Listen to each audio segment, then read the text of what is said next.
আওয়ামী লীগের প্রতিষ্ঠাবার্ষিকীর আলোচনা সভায় প্রধানমন্ত্রী শেখ হাসিনার উপস্থিতিতে গণজোয়ারে মুহুর্মুহু স্লোগান আর উচ্ছ্বাসের ঢেউ খেলে যায়। বিকেল 3:30টায় মঞ্চে উঠে উপস্থিত নেতাকর্মীদের উদ্দেশ্যে হাত নেড়ে শুভেচ্ছা জানান প্রধানমন্ত্রী শেখ হাসিনা। সভাস্থলের নেতাকর্মীরাও বাঁধভাঙা উচ্ছ্বাসে আওয়ামী লীগ সভাপতি ও প্রধানমন্ত্রীর শুভেচ্ছার জবাব দেন। আলোচনা সভার আগে শেখ হাসিনা প্রথমে পায়রা উড়িয়ে দেন, এরপর বেলুন ওড়ানোর পর পতাকা উত্তোলন করেন। এ সময় প্রধানমন্ত্রী বলেন, বাঙালির প্রতিটি অর্জনে এ দল ওতপ্রোতভাবে জড়িত জানিয়ে প্রধানমন্ত্রী বলেন, জনগণের গণতান্ত্রিক অধিকার ছিল না, মানুষের মৌলিক অধিকারও ছিল না। মানুষের ভাগ্যের কোনো পরিবর্তন কেউই করতে পারেনি, যা আওয়ামী লীগ সরকারই করে দেখিয়েছে।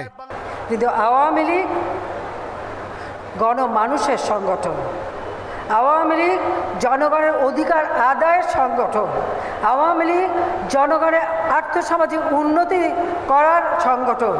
কাজে বারবার আঘাত এসেও এই সংগঠনকে কোনো ক্ষতি করতে পারে নাই।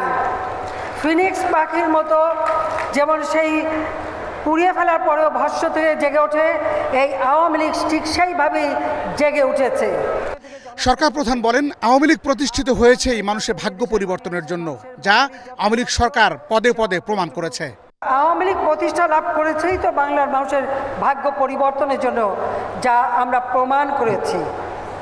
৭৫-১৫ আগস্টের পর বারবার ক্ষমতা বদল হয়েছে, কিন্তু প্রত্যেক ক্ষমতা বদল হয়েছে হয় অস্ত্রের মাধ্যমে, ষড়যন্ত্রের মাধ্যমে। জনগণের গণতান্ত্রিক অধিকার ছিল না, জনগণের খাদ্য, বাসস্থান, আহার, বাসস্থান, চিকিৎসা, শিক্ষা কোনো ভাগ্যই পরিবর্তন করতে তারা পারেনি।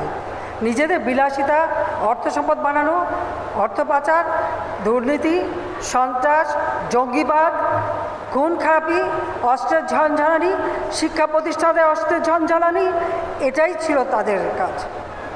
ওই অস্ত্র দিয়ে, অর্থ দিয়ে, মেধাবীদের, ছাত্রদের বিপদে নিয়ে ওখানেই তারা ক্ষমতার ভিত্তি তৈরি করতে চেয়েছিল, কিন্তু ব্যর্থ হয়েছে। তারা ভুলে গেছে জনগণের শক্তি অপরিসীম শক্তি।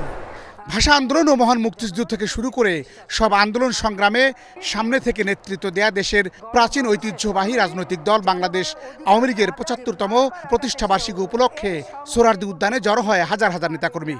সভা থেকে 10 দফা কর্মসূচিও ঘোষণা করে সংগঠনটি।